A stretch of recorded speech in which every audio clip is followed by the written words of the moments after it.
అన్నా నేను ఒక షాకింగ్ న్యూస్ విన్నానన్న. అంటే మీకు కొంచెం ఓవర్ అనిపించినా, మీరు నన్ను కొట్టినా తిట్టినా సరే నాకు లైట్గా ఓవర్ అనిపించిందన్న. అంటే ఏంటి వేరే స్టేట్స్ నుంచి కూడా స్విగ్గీ చేసుకుంటున్నారని బయట టాక్. అందరూ నా ఫుడ్ గురించి రాజమౌళి గారు నువ్వు అందరూ. యా నేను అప్పుడప్పుడు వేరే స్టేట్ నుంచి కూడా స్విగ్గీ తెప్పిస్తాను. యా సో బాంబేలో షూటింగ్ ఆదిపురుష్ చేస్తున్నాం. చేస్తుంటే ఓం రావుతో అందరూ కూర్చున్నాం. అందరూ అదే చీట్ మీల్ ఆ రోజు సీరియస్ స్పెషల్ ఏం చేద్దాం, బాంబే కాదు నీకు స్పెషల్ ఫుడ్ తెప్పిస్తా అన్న. ఏం చెప్పిస్తామంటే చెన్నై ఫుడ్ తెప్పిస్తా అన్న.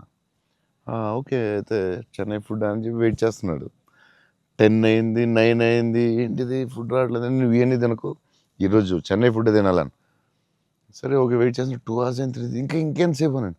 ఉండి మరి రావాలి కదా, వస్తుందండి. ఎక్కడి నుంచి వస్తుందండి? చెన్నై నుంచి వస్తుంది. చెన్నై నుంచి రావడం ఫుడ్. నేను ఇంకా చెన్నై అంటే తమిళ ఫుడ్ ఉంటాయి కదా, తమిళనాడు ఫుడ్, ఆంధ్ర ఫుడ్ అలా ఉంటాయి కదా. లేదు చెన్నై నుంచి ఫుడ్ వస్తుంది. చెన్నై నుంచి ఇలా వస్తున్నాడు. ఒకడు వస్తున్నాడు గ్యారేజ్ పెట్టుకుని బ్యాగ్ నుంచి వేసుకుని చెన్నై ఫ్లైట్ ఎక్కువ వస్తున్నాడు. అదేంటది చెన్నై మరి వేడిగా రావాలి కదా టైంకి. సో వేడి క్యారేజ్లో పెట్టుకుని వచ్చి ఆడొచ్చి పెట్టి నువ్వు మామూలుడు కాదే, నేను లైఫ్లో ఇలాంటి ఎక్కడ చూడలేదు. చెన్నై నుంచి క్యారేజీలు పెట్టుకుని ఆ మసాలా స్మెల్ వేసుకుని ఫ్లైట్లో పెట్టి రావాలి వేడిగా. ఆపం విడియాపం అవి చాలా మిస్ అవుతాను. ఇక్కడ కూడా మనకు దొరుకుతాయి కానీ అక్కడ ఫీల్ వేరే. సో పాయా బిర్యానీస్ అక్కడ వేరేగా ఉంటాయి. మన హైదరాబాద్ బెస్ట్ బిర్యానీ, కానీ చిన్న టమాటో ఫ్లేవర్ అది వేరేగా ఉంటుంది అది. సో అప్పుడు మిస్ అయినప్పుడు చెన్నై తెప్పిస్తూ ఉంటాను. షాక్ అవుతూ ఉంటారు అందరూ. ఈసారి చీట్ మీల్ అప్పుడప్పుడు ఈసారి ఎక్కడ అంటే ఏదో స్టేట్ నుంచి వస్తూ ఉంటుంది. అన్న మా సినిమాలో మిమ్మల్ని ఇంప్రెస్ చేసిన ఒక డైలాగ్ కానీ సీన్ కానీ స్పెసిఫిక్గా మీకు ఏమన్నా నచ్చిందా అన్న? అదే last caption, life is about sudden good boys and handle with care అనేది. నాకు అది ఆ క్యాప్షన్ పడగానే ఆఫ్టర్ ద మూవీ నాకైతే ఒక 15-20 minutes పట్టింది అజయ్కి చూసి మెసేజ్ చేసి. మెసేజ్ కూడా ఫుల్గా క్లియర్గా రాదు. భలే ఉంది ఆ ఫిల్మ్. చాలా గట్టిగా టచ్ అయింది అది ఆ క్యాప్షన్ మాత్రం. అది నాకు అదే కొంచెం పిండారు మీరు.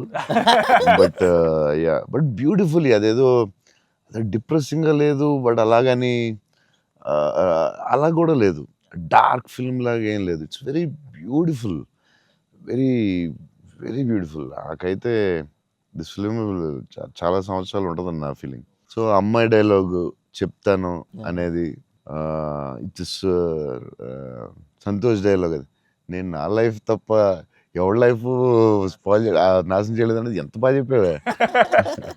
నువ్వు బిల్డింగ్ మీద కూర్చుని ఆ ఫోన్ కట్టే చాలా బాగుంది. వాళ్ళిద్దరు మూమెంట్ స్టార్ట్ అయ్యాక దెన్ అగైన్ పైకి వెళ్ళి ఫోన్ మాట్లాడడం చాలా బ్యూటిఫుల్ ఉంది. నాకు అది చాలా బాగా నచ్చింది. అది నార్మలీ ఇట్స్ నెక్స్ట్ స్టెప్ కదా, ఆపి ఫోన్లో మాట్లాడి అక్కడి నుంచి ఇంకో స్టెప్ వెళ్ళి ఫోన్లో ఒక స్టేజ్కి వెళ్ళిన తర్వాత ఇట్స్ వెరీ వెరీ నైస్, చాలా బాగుంది. ఇంటర్వెల్ నీ మీద కోపం వచ్చింది. పాప అంత కష్టపడి అమ్మాయి చేస్తే నువ్వు సడన్ గా మారిపోయి. వెరీ స్ట్రాంగ్ క్యారెక్టర్ అమ్మాయి కూడా, వెరీ వెల్ రిటన్. ఇది చాలా చాలా రోజులు, వీక్స్, మంత్స్ ఉంటుందేమో నాకు తెలిసి ఈ ఫిల్మ్.